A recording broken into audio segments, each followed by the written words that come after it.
How's it going, everyone?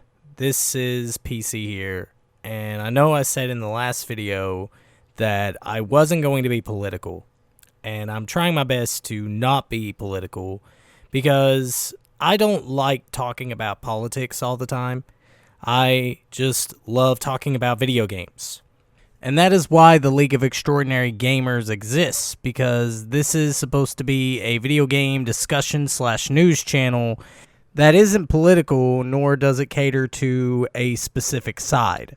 But nevertheless, the subject matter that we're going to be talking about in this video has to do with politics, and it has to do with video games, more specifically, violent video games, which has always been the subject of ridicule when it comes to politics, because they don't want to actually look into things. They would rather point the blame at violent video games whenever a mass shooting happens, or when someone robs a gas station, or in this case, in Chicago, all these carjackings. And right now there's a Illinois politician that goes by the name of Marcus Evans Jr. who wants to ban violent video games in the state of Illinois. Because instead of looking at the actual issues that are causing these carjackings, or the people that are causing these carjackings, they would rather just blame violent video games, because that's what politicians do. They would rather blame somebody or blame something rather than looking at the factors that is causing these problems. And let's not forget the fact that there has been countless studies that has shown that there is no connection between violent video games and violent acts. This has been debated over the past 3 decades almost.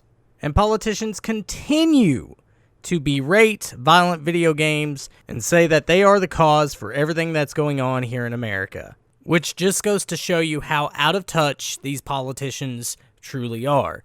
And this isn't just the Democrats, it's also the Republicans as well.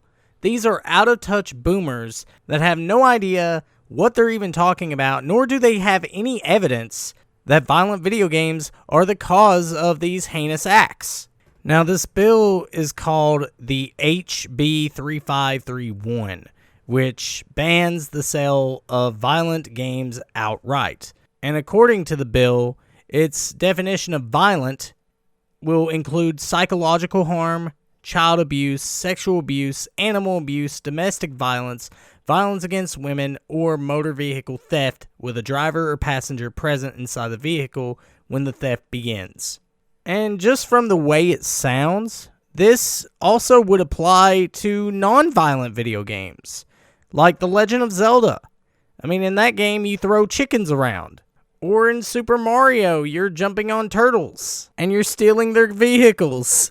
I mean, I seriously hope that this bill does not get passed, which if this bill does get passed, then that could spell doom for the gaming industry. Because if they can ban it in Illinois, then they could certainly ban it everywhere else. Which I am hoping and praying that whoever looks at this bill will also look at the countless studies and evidence that suggests that violent video games and violence have no connection, and that this bill will not get passed.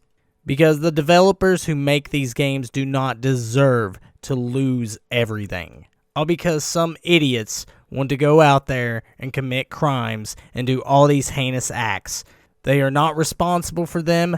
The blame needs to be put on the real people that are doing this, not the developers. So, you out-of-touch politicians need to stop attacking my favorite hobby and need to look at the evidence and all the statistics that show that you are wrong. But nevertheless, that's really all I have to say in regards to this. And I hope to keep you all informed on this once the information is available to me. Please be sure to like this video as well as subscribe to this channel for more amazing content such as this. Anyways, this has been PC signing off. You all enjoy the rest of your night.